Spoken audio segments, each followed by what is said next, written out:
Last year, I had a great time interviewing my next guest, Jolie DeMarco. She's known as the crystal junkie and is the go to expert for everything you want to know about crystals and how they can help us for healing and mood and abundance and all kinds of things. But Jolie is a very talented and multidimensional woman.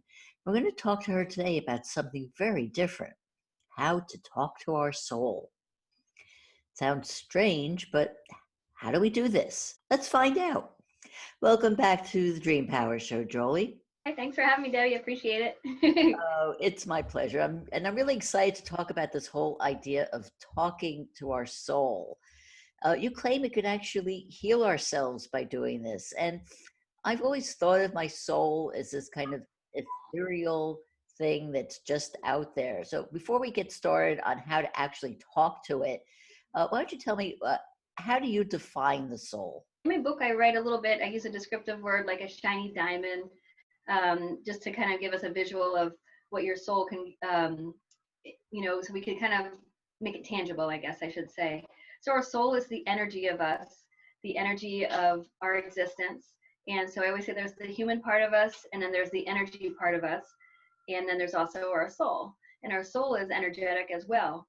And because we can talk to ourselves and talk to our soul on different levels, that's how we can connect and have a great communication with understanding all of us and all of our existence together to be as one.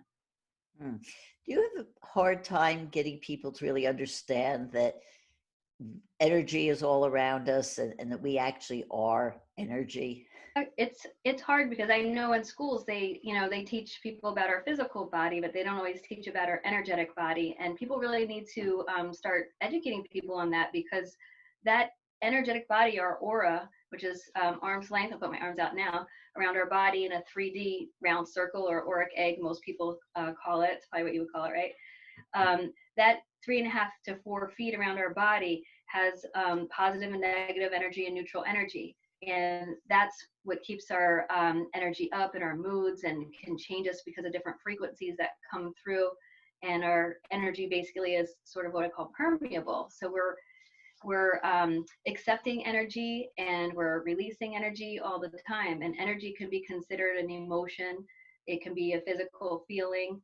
It could be mental, the way we process things. So all that together is really a strong part of who we are, and we don't always see it. Just like the cell phone lines, we don't see that like we used to years ago. And when you think about frequencies, it's not visual, so we forget about it a lot.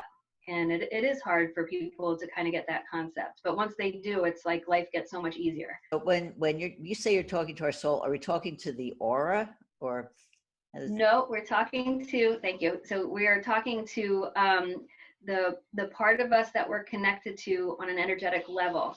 So it's not necessarily our aura that we're talking to, but it's the essence of who we are and our being. If you believe in your source, it's the part that's the closest to your source in your life. So I always say the human part of us and the energetic part of us, but the soul is a separate part that can be all continued together, all connected as one. Okay, so that sounds kind of interesting, but why should we talk to our soul? I mean, how can that make a difference for us? So we know that we have our consciousness, and we know that we have our subconscious, right? So our subconscious is connected to our soul. Basically, some people believe that your subconscious is your soul. So that's a belief system there. So if you can understand that our subconscious and our conscious need to be connected to have an understanding in life. I always give this example. A lot of people that are very disconnected and don't feel grounded, or they don't feel like they're, maybe so purposeful on life here on earth, if they connect their consciousness and their subconsciousness, and that connects together, then you have a total understanding of what you're doing and the actions that you're taking on a day-to-day basis. So that can make life easy. And when we do that, we can do that by talking to our soul. And this is kind of the concept that I wrote about in the book. So let's get down to the real nitty gritty. How do we talk to our soul? I actually came up with this from channeling Archangel Michael. So I'm a clairvoyant channel, and I speak to Archangel Michael quite a bit. And he started teaching me that when we do speak to our soul, it is just a frequency. So we can actually have a literally conversation. You can either write it out, or you can verbally say it, or you could telepathically in your mind, have a conversation with your soul's energy. So you would call in your whole name. You would say your whole first name, all the names that you know that are you that exist. And once you state your first name, then you would connect in a sort of like a meditative state and state everything that you want to become equal energy. So equal energy means everything being more balanced in your life. So I'm going to give the example of, let's just say I had old issues from the past where I allow people to take advantage of me. And you're too nice. So there's a lot of people out there that are overly nice.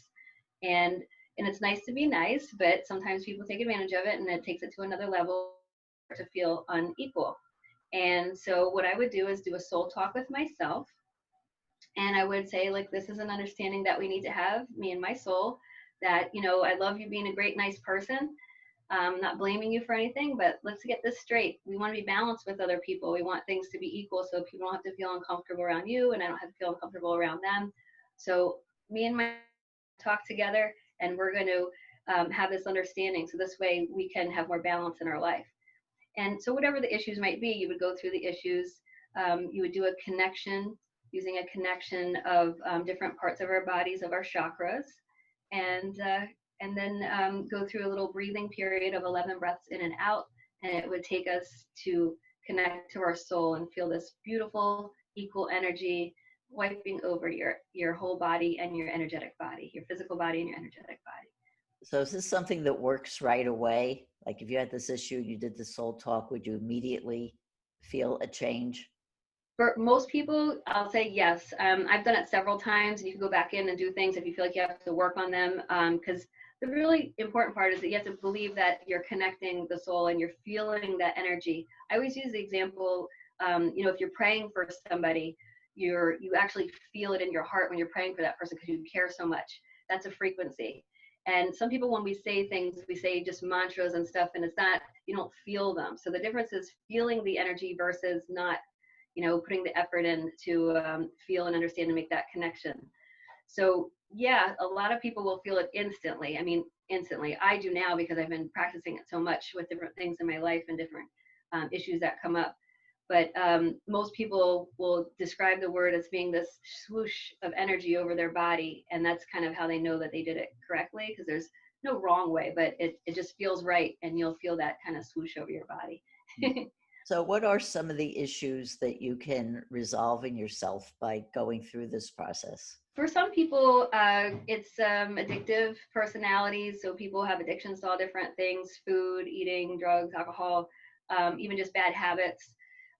So those kind of issues people can address with themselves, because sometimes it comes from a deeper level of not even knowing where we get these habits and things from.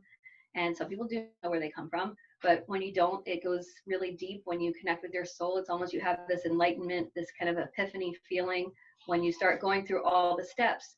And each step makes you kind of have that little cloud get cleared away. So then you can start to see, okay, I'm understanding now why I do this. And you really honestly have to want to get rid of whatever you're trying to change.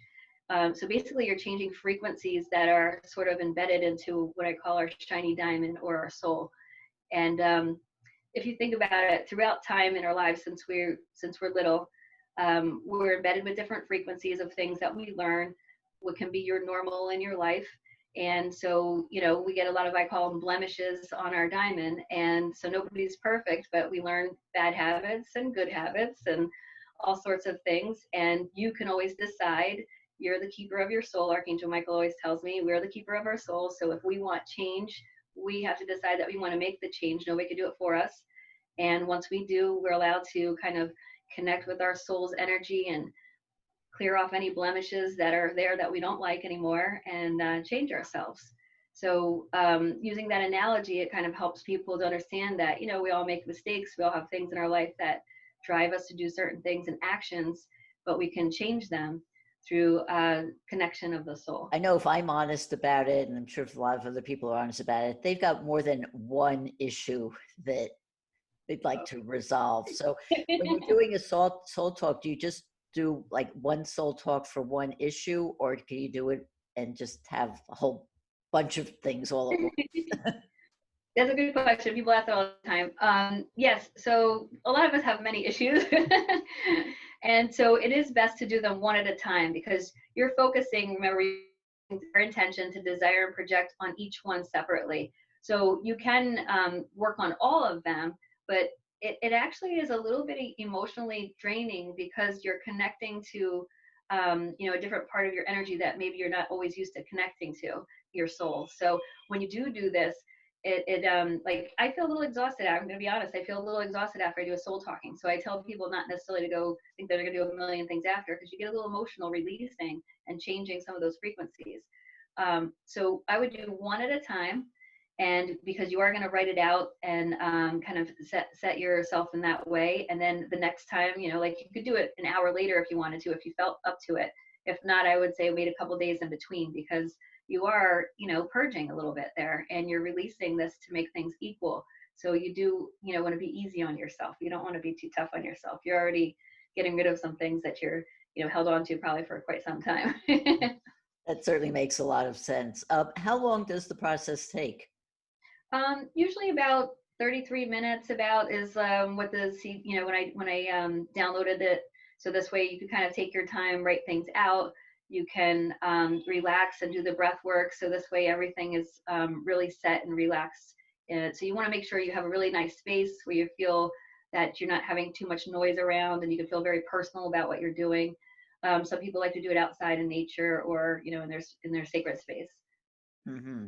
Well, I always love to hear examples. I know because you've worked with a lot of people on this process. Can you give me an example, without obviously mentioning names or anything, of Yeah. somebody who was, helped by having that talk? Yeah, absolutely. So this one example, I had a woman that was my client for a long time, wonderful lady, and her ex-husband never paid her child support. And at this time, her daughter is about 10 years old or so. And, she was having a rough time. It's hard, it's hard being a single parent. So she asked if she should do the soul talk to him. So now there's two different ways to do a soul talk. There's a soul talk with yourself for your own issues, and there's soul talk with others, meaning that you have unequal energy with somebody else. So obviously she had unequal energy with her ex-husband because he, kind of just didn't pay for anything and help out with the child support. So she had resentment issues towards him. And she also, was angry at herself for, also not making, things work in that relationship, which, wasn't her fault totally. So anyway, that was her position on that. So she went in, she did a soul talk. I explained how to do it. She did the guided message. And so with that, she called in his name, talked to his soul. Okay, so her soul is talking to his soul. And she's also verbally and writing it out at the same time. And it's not about blame. That's not the way it works. It's not about blaming people. It's just about saying, hey, things didn't work out the way that we wanted them to in our relationship and also with our child. And it's really upsetting that you're not putting any equal exchange as far as money or abundance here, and also attention for our daughter. And so she went into going, you could make it as long as you like or as short as you like. She went into the different issues, and then she closed it out with equal energy. She whoosh over her body, and then just let it be. So 7 days after, she gets a knock on her door, and it's him. She said she almost fainted, and he didn't say too many words to her, but he handed her a check, and it definitely wasn't for the full amount of what she was supposed to get, but it was a good amount. And she just said thank you, and that was the end of that. And but she still couldn't believe it. So on a soul level, when we talk to people on a soul level frequency, that's talking to the deepest part. That's the inner part of us, and the part that really cares, because the soul of you is the clearest, cleanest part that's closest to your source. So that can be your God, your Buddha, whoever it is to you, but that part of you, that's the purest. And the purest part of us always wants things to be equal. So whether he was super conscious of what he was doing, or just his soul was walking him over there, it happened and it's good, and it helped her have closure with things that she needed to, and also helped her monetarily wise. So that, to me, that was a beautiful story. How can people find out about you and soul talking and about your crystal work also? So they could go to crystaljunkie.com, and on that website you could get information on me and soul talking book, all the links to all the different books that I've written. This one actually is my bestseller, and I love it. And even if you have a friend, it's a great one to gift to somebody that's going through something emotionally. Even for young kids, it's good. I would say from ages 12 and up. Crystaljunkie.com, and also joliedemarco.com. I'm on Facebook and YouTube. We've been speaking about soul talking with Jolie DeMarco.